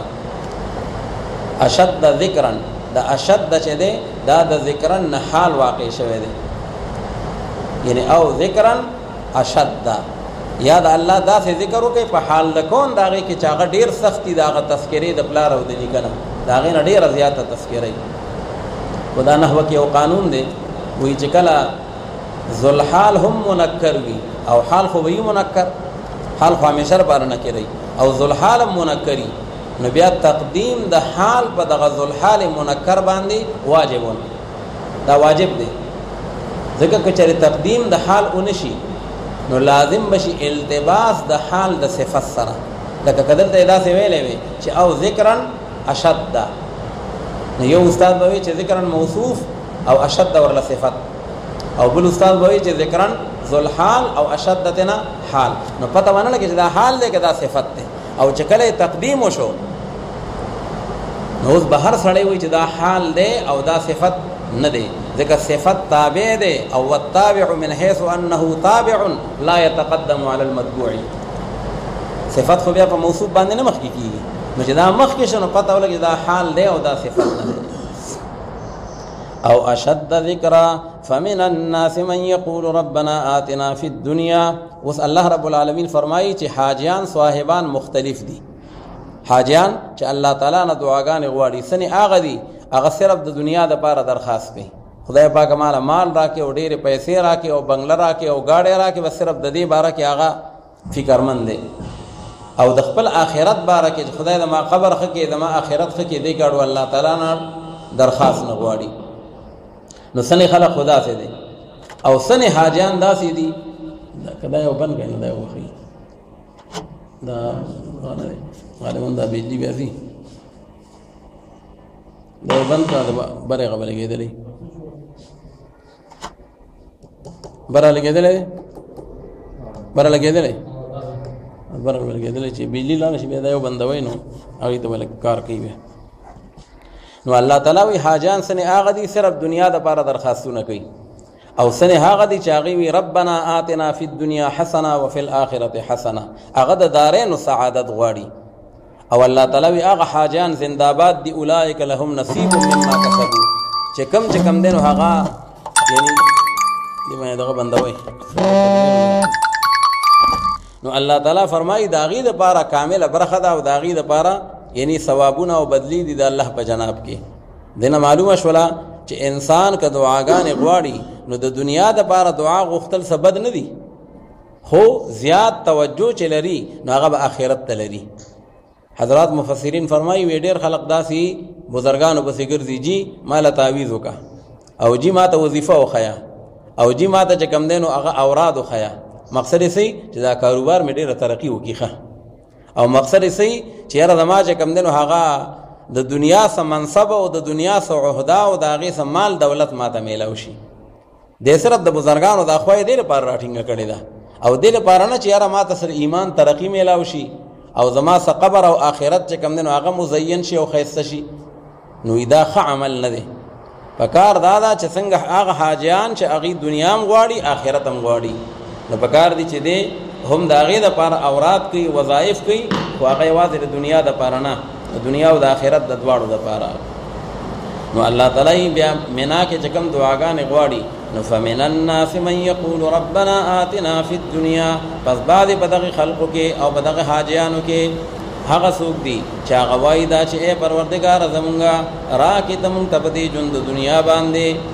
څه مطلب یعنی کل شیء چې څه دي خدایه ټول دلته کې راکې په دې دنیا کې. ربنا آتنا فی الدنیا یعنی کل شیء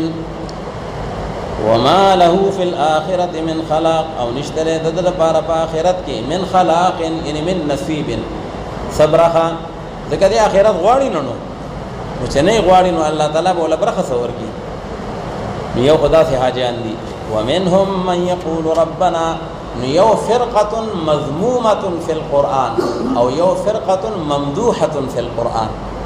په حاجیانو کې یو ډله هغه ده چې قرآن پاک د هغې بد بیانوي، مذمومه ده، او یو هغه ده چې ممدوحه ده. نو دا مخکې مذمومه ده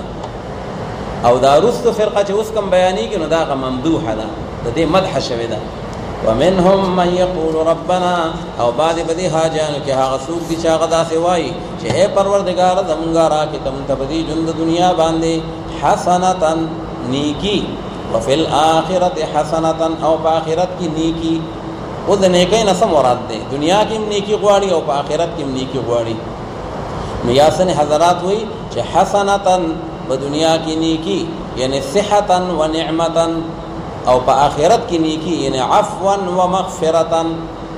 خدای پاک دنیا کې ښه صحت راکې او نعمتونه راکې عافیت، او په آخرت کې راته عفو راکې او مغفرت راکې چې زما بخانه وشي، نو دا هلته کې حسنه شوه. او یاسن حضرات وایي چې خدای پاک په دنیا کې حسنتا نیکی راکې، نو هغه نیکی د دنیا چې کومه ده نو هغه د نعمتا، هغه د عافیت او نعمت، او په آخرت کې حسنتا یعنی جنتا، خدای پاک خپل جنت راکې. او سن حضرات مفسرین وی چې په دنیا کې حسنتا یعنی زوجتا حسنتا، مالا کل خدا، نو کل خدا هغه ده چې هغه نیک سیرت او نیک صورت وي، حسن سیرت او صورت دواړه وي، دیندارم وي او چې کوم دی نو هغه د خاوند فرمان بردار هم وي. وفي الآخرة حسنة، او په آخرت کې نیکی راکې یعنی الحور العین، خدای پاک حوری د جنت راکې.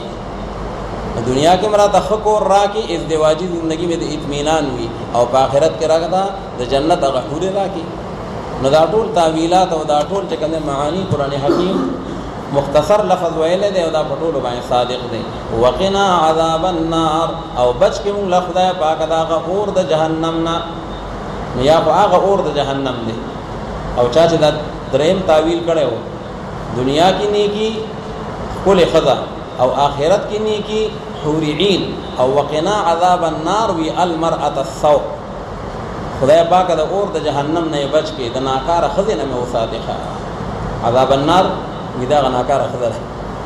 وقنا عذاب النار اولئک لهم نصیب مما کسبوا، دغه کسان چې دي دا مخکې چې کوم بیان شو د حاجیانو قسمونه، نو دوی دپاره برخه ده په سبب د هغه عمل چې دوی کسب کړي دي په دنیا کې، او الله رب العالمین جلد حساب کوونکی دی. لا نیمه ورځ به د آخرت تېره شوې نه وي، او اهل جنت به جنت ته داخله شوي او اهل جهنم به جهنم ته داخل شوي سریع الحساب دي واذكر الله في ايام معدودات اوس بیا د حج هغه تفصیل لا شروع دی په مینا کې چې کوم ورځې حاجیان تیری نو باغې کې به الله عبادت او منځونه او ذکرونه باغې کې به مشغولي د دنیا تذکرې باندې کې بلکې د آخرت تذکرې او د الله تعالی بڑای به بیانې اوس پدې کې د خلق د یو بل سره اختلاف چې دا شیطانان چې خلق ولي رمي الجمرات نو سورہ دیو په مینا کې ایثاریږي نو د بعض خلقو دا خیالو چې یو خو لسم د ذوالحجې د باغې باندې خو به جمره عقبه ولي خو بیا د هغې نه بس یو لسم تاریخ او دولسم تاریخ باس او که دیار لسم ته څوک ایثار شو شیطانان اولی نو دا ګناهګار دی او چا به وینه خامخا به ایثاریږي او که ایثار نشو لاړ نو دا مجرم دی نو الله رب العالمین دا غدواړو منځ کې تصفیه کوي قرآن حکیم او د تصفیه حاصل دا دی چې دواړه امرین جایز دي که څوک پاتې کېږي دیار لسم تاریخ ته نو په هغه باندې ګناه نشته او که څوک دولسم تاریخ باندې اولی او بیا ځي دیار لسم ته نه ایثاریږي نو په هغې کې هم ګناه نشته خو دومره ده چې اولا او افضل دا ده چې ایثار شي پیغمبر علیه السلام دیار لسم تاریخ ته ایثار شوی و دیو جن الله تعالی وی لمن اتقا دا ایثارېدل دیار لسم تاریخ ته د هغه چا دپاره دي اتق الله چې دی د خدای نه یېرېږي فرمان بردار دی او متقي انسان دی نو دواړو ته اجازت میلاویږي الله تعالی فرمایي چې واذکر الله فی ایام معدودات او یاد کړئ تاسو الله رب العالمین لره په هغه ورځو شمار کړو شو کې هغه ورځې شمار کړې شوې چې هغه 15 ورځې دي د حج اتم نه شروع کېږي او په 12 باندې خلاصېږي فمن تعجل فی یومین فلا اثم علیه پس هر هغه څوک چې هغه د تلوار نه کار واخیستو په هغه 2 ورځو کې څه معنا د یوم النحر نه پس 2 ورځې ایثار شو یو لسم او 12 نو فلا اثم علیه نشته ګناه په دغه سړي باندې او په دغه حاجی صاحب باندې ومن تاخر یعنی الى اليوم الثالث او څوک چې رسو شو هغه درې مې ورځ ته هم ایثار شو 14 تاریخ ته فلا اسم علیه لمن اتقى نشته ګناه په دغه سړي باندې او په دغه حاجی صاحب باندې او دا حکم د هغه چا د پاره دی اتقى یعنی اتق الله واتقوا الله او یریږئ تاسو د الله رب العالمین نه او پوه شئ تاسو چې په تحقیق سره تاسو خاص په طرف د الله رب العالمین باندې وټول جمع کیږئ تحشرون معنا تجمعون ومن الناس من يعجبك قوله في الحياة الدنيا مخکې د حاجیانو تقسیم وشو یو هغه د صرف دنیا غواړي او بل هغه د دنیا او آخرت د دواړو سعادت غواړي دا رستنه کامیاب دی او دا مخکنه ناکام دی اوس الله تعالی فرمایي حاجیان خو پرېږده دا عام انسانان چې دي دام 2 قسم دي سنه منافقان دي او سنه مخلصان دي یو منافق دی لکه اخنس ابن شریق ومن حذا حذوه پیغمبر علیہ السلام لبراغه ډېر خواګه پسته جبه وا او پیغمبر علیہ السلام ته وی بس پتا خو مونږ د مال او جان او د سر نتیر یو او مونږ پتا باندې ایمان راوړل دي او ستا ملګرتیا کو داسې او چې کله د پیغمبر علیہ السلام د مجلس نه پاسې دو نو بیا به دغه کیفیت بدلو بیا به کم دینو هغه جګړې کولې فسادونه تنازعات به جوړول او کوس به وشو نو د مسلمانانو اموال او تا او داغي حیوانات ته به نقصانونه رسول لکه پیغمبر علیہ السلام مجلس لراغله او چې کله پاسید نو بلار کې د مسلمانانو د ثقيفو داغي فصلونه وو هغه ته ورته خپل د ځل بلافه په دې شکل باندې وختو او داغي حیوانات نو هغه چې کوم د ټول هغه قتل کړل او هغه هلاک کړل نو الله تعالی یو طرف ته قسمونه خوري چې زه سوچ مسلمانم او الله تعالی بل طرف ته کاری د مسلمانۍ نه دی ښه بعض انسانان داسې مشته او دویم نمبر بعد مخلصین هم شته ومن الناس من يشري نفسه ابتغاء مرضات الله نو دا الله رب العالمین د حضرت صہیب رضی الله تعالی عنہ حضرت صہیب رومی رضی الله تعالی عنہ د هجرت اراده وکړه چې د مکه مکرمه نه لاړ شي مدینه طیبه ته نو چې هجرت ته پاره ووت په هغه وخت کې هجرت هم آسان کار نه و نو کفار او مشرکین قریش دا ول میدان ته راووتل او ورته وی نه دی پریدو په کومه باندې نو حضرت صہیب چې داخله کولیدل نو خپل ترکش ته لاس کو او پاغي کې چې څومره غشي نو ټول راوخکل او لینده او ته برابر کړه او ورته وی اے قریشو تاسو ته علم دی چې پتا سو کې زما پشان تیر انداز انسان چې هغه تیر به هدف ولي دماغه شي ګور کله خطا کیږي نه نو زما پشان تیر انداز سړی بل نشته او زما د قسمی کچره تاسو زما د مخ نیسي نزبه دا ټول غشي او دا ترکش په تاسو باندې خالی کوم او تاسو خلاف بزو تیر ماری کوم ولم نو تاسو او زما د قسمی کدا غشي مخلاص شو نو بیا به د توري د لاس اچوم او بیا به تاسو سره په تور باندې مقابله کوم او تر دې کې زما وجود پکې لاړ بیا تاسو خوخه د څه کوي هغه سره وکړي قرازه چې یو کارو یو بیع او یو بل سره یو معامله او یو بل سره هغه ته وسو وتا سلام نه مکه مکرمه کې زما جایداد سامان اسباب شته هغه وی او بیا ټول تاسو شو او ما پرېږ دی چې تنه تنها یک په یوازې زه د حضور نبی کریم صلی الله علیه وسلم صحبت تلاړ شم او زه مدینه طیبه تلاړ شم هغه ورته دا ډېره خبره ده زګاری خدای مال سپیو وی هغه ټول زمونږ شو بس وی ته تا ته اجازه ده هغه ول لیکل ورکوي ټول تاسو شوخه نو چې کله مدینه طیبه ته ورسید او پیغمبر علیه الصلاۃ والسلام سره ملاقات شو نو پیغمبر علیه السلام او فرمایل وی ربح البيع ابا یحیی ربح البيع ابا یحیی ابا یحیی دا د حضرت صہیب کنیه ده وی اے ابو یحیی و استاد معاملہ استاد کاروبار دیتا ته مبارک شيخه خپل ډیل دی وکړو مال دولت ټول غیله ورکو ایمان د خپل هغه دی واخیستو او هجرت چې کوم نو هغه د اختیار کو دیو جنا یو صاحب فرمایي وی حسن ز بصره بلال حبش صہیب از روم حسن ز بصره بلال حبش صہیب از روم ز خاک مکه ابو جهل انچ بل عجبیس وی حضرت بلال سے هغه د حبشون راغله د افریقینا او الله تعالی سمر عظیم الشان کامیابی او تور کړه حضرت صہیب رضی الله تعالی عنہ د اټلی نه راغله ده روم موجوده وخت ته اټلی وي او حضرت حسن د بصره نه راغله ده د عراق نه نو دا مسافر خلک خدای پاک کامیاب کړل او بل د مکه د خاور خپل سړی مکی هاشمی قریشی چې هغه ابو جهل دی او اهل لسان او عرب او خو وطنی سړی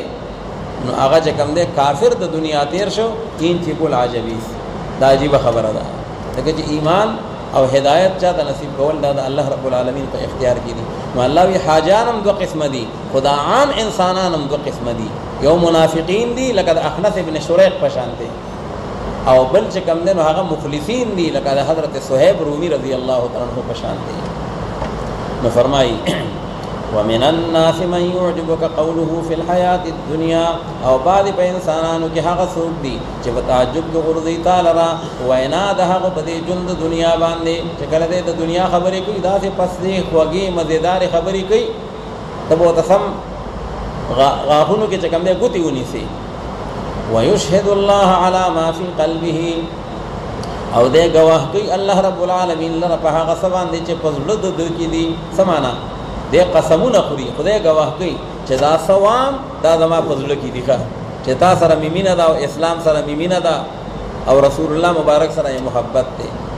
او الله تعالی وی حال دا دی وهو علد الخصام او حال دا دی چې دا سره ډیر سخت جګړالو دی خصام خصومت ته او علد دا چې کوم دی صيغه صفت مشبہ ده افعلوا وزن دی اصل کې دی الددو احسنو پشان دی ویلې کې ډیر زیات هغه انسان ته چې هغه جګړه په عداوت سره او په دشمنی سره کوي او هو علد الخصام او حال دا چې ډیر سخت جګړالو دی و اذا تولى سعى في الارض او هغه وخت چې کله دی واوړي ان تولى عنك ستانه واپس شي ستاده مجلسنا سعى في الارض ندې کوشش کوي په دې ځمکه کې ليفسد فيها دې لپاره چې د شرارت کې په دې ځمکه کې قتلنا غارتګری خونریزي درد د خې مټکار دی ويهلك الحرث والنسل او دې هلاکي او بربادي هغه فصل د مسلمانانو لرا او دارنګ حیوانات او داغي لرا حرث فصل او نسل د حیوانات او نسل ته مراد دی کچرته بيزي او تر چا میلاو شوي ایله بینه کې مړی کوي کچرته د غواګانې میلاو شوي نو پاغیم ایله نه کوي مسلمانانو ته او خلقو ته بلا وجه مالی جانی تاوان رسی. والله لا يحب الفساد واذا قيل له اتق الله او باغ وخت چې کله ویلې شدته دا کم سره چې وګجه پیدا او ځان ته ډیر ما خوره کیږي نو چې کله ته سوکوي چې اتق الله تو ویریګه د الله رب العالمین نه یعنی فل افساد والاهلاك کم از کم خلق ته تګور تاوان مرسوا د خلق مالونه مهلا کوا نو بکار دا و چې دا ناصح نصیحت قبول کړي وي لیکن دے نورم په تکبر کې راشي. اخذته العزه بالاسم راونی سیدل راه غیرت کو گناہ سرا دے نورم ځان مغرور کی او نورم ځان متکبر کی. نو الله تعالی فرمایي چې فحسبه جهنم ولبئس المهاد او ډیر بد بچاونه دغه جهنم. لبئس المهاد، مهاد معنا ما یمهدو، هغه شی چې خلک ځان ته غوړي، تلای دا کمبل دی چټای دا هر یو ته مهاد وي. نو الله تعالی وی دا جهنم ډیر بد بچاونه د چې کوم ودوی د لاندې غوړول کیږي. ومن الناس من يشري نفسه ابتغاء مرضات الله. نو هغه منافق او دا اوس د مخلص هغه فرقه مذمومه او دا فرقه ممدوحه ده. او بعض په انسانانو کې هغه څوک دی یشری نفسه چې د خرڅي خپل ځان لرا شرا چون کې د ازدادو نه ده نو دی ولګي هغه خپل نفس او داغه چې څومره حقوق دی هغه ټول ور خرڅ کړل او خپل ایمان او خپل هجرت ال الله هغه به باندې واخیسته هغه به باندې غوړه کړ. یشری نفسه چې د خرڅي خپل ځان لرا ابتغاء مرضات الله د پاره د لټولو د غرض مندي د الله رب العالمین چې الله خوشاله شي. والله رؤوف بالعباد یا ایها الذين امنوا ادخلوا في السلم كافه. اوس مخکنه یو مضمون او یو سلسله را روانه و چې تاسو د الله رب العالمین چې څومره ابواب البر دي د نیکی چې کوم کارونه دي او اعمال دي نو تاسو هغه بزان کې راولئ. اوس نیکی خو کار دی او الله تعالی وی دا بزان کې راولئ خو بعد وخت کې باغې کې افراط او تفرید شروع شي. یو سړی پاغه نیکی کې دومره مبالغه وکي چې هغه د حد اعتدال نه ووري نو الله تعالی وی دا شی هم الله تعالی ته پسندیده نه دی. که عبادت کین هم په یو اعتدال او په میانه روي سره به کوي. حضرت عبد الله ابن سلام رضی الله تعالی عنہ چې په اصل کې يهودي النسل او يهودي المذهب او بیا اسلام قبول کو نو هغه زما په ذهن کې خبره رااله ما وی چې کله زه يهودي وم نو مونږه د خالی ورځ محترمه وا او باغی به مونږه چې کوم د عبادت کو وسم خالی ورځ د يهوديانو د عبادت ته اتوار د عیسایانو دا او جمعه المبارک دا د مسلمانانو محترمه ورځ ده نو باغی کې د خالی ورځ چې دا نو دا د احترام ورځ وا او چې کله ما اوس اسلام قبول کو نو اوس جمعه چې مدا نو دا د احترام ورځ ده. لیکن مونږ ته په اسلام کې دا نه دی ویلي چې تاسو د خالی بی عزتی وکړئ د خالی د ورځې به احترامي وکړئ. دا خبره خو مونږ ته نه ده شوی. نو زه به لګم زه به د جمعې او د خالی د دواړو احترام کوم. د جمعې احترام به ولې کوم د اسلام د وجې او د خالی احترام به ولې کوم ځکه دا د ما زوړ مذهب چې دا د هغې محترمات دي او د هغې مکرمات دي. نو کم از کم د دواړو مذهبونو لحاظ براشي. نمبر 1 او نمبر 2 دا ده چې کله زه يهودي وم نو په هغه وخت کې مونږ د اوخانو پې نه خوړل مونږ وی دا حرام دي او دا ناجایز دي. دا د مونږ د يهودیت عقیده وا چې کله اسلام راغی نو اسلام مونږ ته وی چې ټول کم حلال سيزونه دي نو هغه خوري او حرام سيزونه دا غینه اجتناب کوي. خو اسلام خو مونږ ته دا پابندي نه ده لګولې چې خامخا به د اوخ پې سکي. مونږ او تاسو کې ډېر خلک داسي یو څه پر الله سکلی ویم نه خو عقیده هم دا چې حلال دي کنه دا خو نه چې عمل هم نشته خو عقیده هم دا د اوخ وخه بچانې خوړلې خو عقیده هم دا چې دا سره حلال ده. نو هغه ما وی چې دا داسې عقیده لرم چې د اوخ دا پې چې دي نو دا حلال دي او دا جایز دي خو خرم بینا نو حلال او جایز دي نو د اسلام په عقیده باندې عمل راغی او خرم بینا نو سنسبه د يهودیت داغه پاغه تعلیمات باندې هم عمل وشي. نو لہذا هم په اسلام باندې عمل راشي او هم په يهودیت باندې عمل راشي هم په قران باندې عمل راشي هم په تورات باندې عمل راشي. اذا ما په ذهن کې دا خبره وا نو الله تعالی دا آیت راولېګو چې یا ایها الذين امنوا ادخلوا في السلم كافه.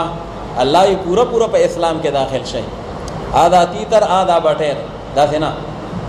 چې د اسلام څومره تعلیمات دي د الف نه یې پورې نو پوره پوره په هغې باندې عمل کوئ. نو ګوره دې کې علما فرمایي دا کافتن دې کې دوه احتمال دي، یا دا حال واقع شوی دی د ضمیر د ادخلونه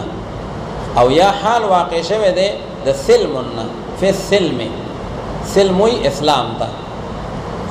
سلم دا د اسلام نوم دی او اسلام معنا سلامتیا، نو اسلام د سلامتیا مذهب دی. نو ګوره که چېرې دا حال واقع شي د ادخلونه نو بیا معنا دا ده چې تاسو داخل شئ په اسلام کې په حال د کون ستاسو کې کافتن چې پوره پوره یې ټول، ستاسو سترګه، ستاسو غوږ، ستاسو لاس، ستاسو خپا، ستاسو دماغ، دا به ټول په اسلام کې داخله وای. داسې نه چې د سترګې خو لحاظ کوي حرام پې نه ګوري ښه وي ځکه دا د اسلام تعلیمات دي، خو بیا په دماغو کې غلط غلط نظریات راولي او هغې له ځای ورکوي، کله د قادیانیت او کله د پرویزیت او نور بدنظري نه کوي ښه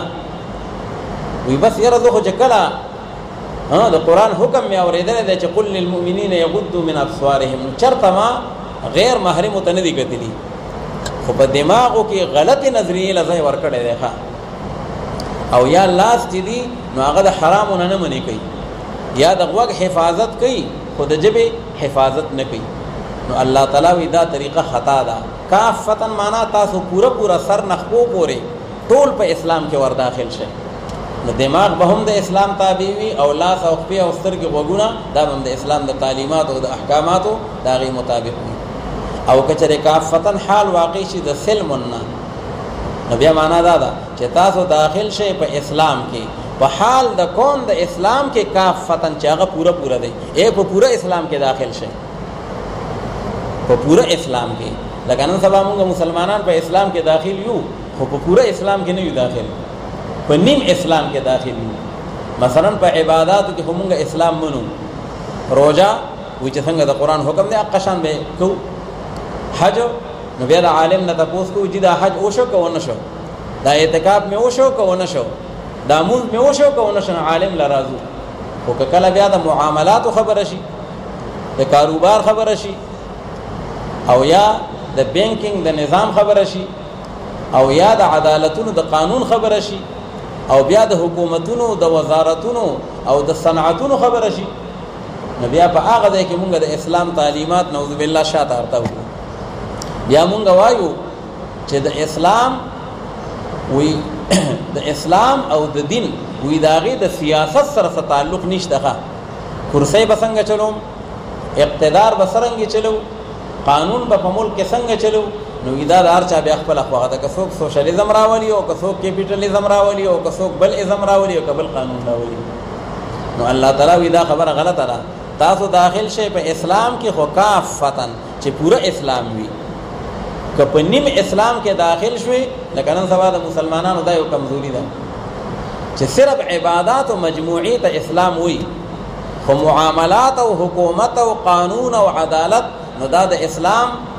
د هغې د تعلیماتو نه بار ګڼي. حالانکه د قرآن او د اسلام حاکمیت به په بازار باندې هم او د قرآن د قانون حاکمیت به په حکومت باندې هم، دا وزیران به هم کنټرولي او دا بادشاهان به هم کنټرولي.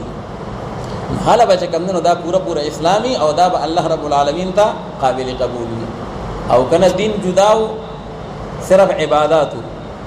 او سیاست جداو چې حکومت کې زما خوښه ده چې په کومه لار باندې ځم،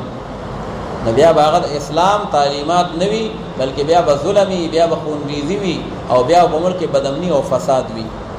علامہ اقبال فرمائی وی جلال بادشاہی ہو کہ جمہوری تماشا ہو،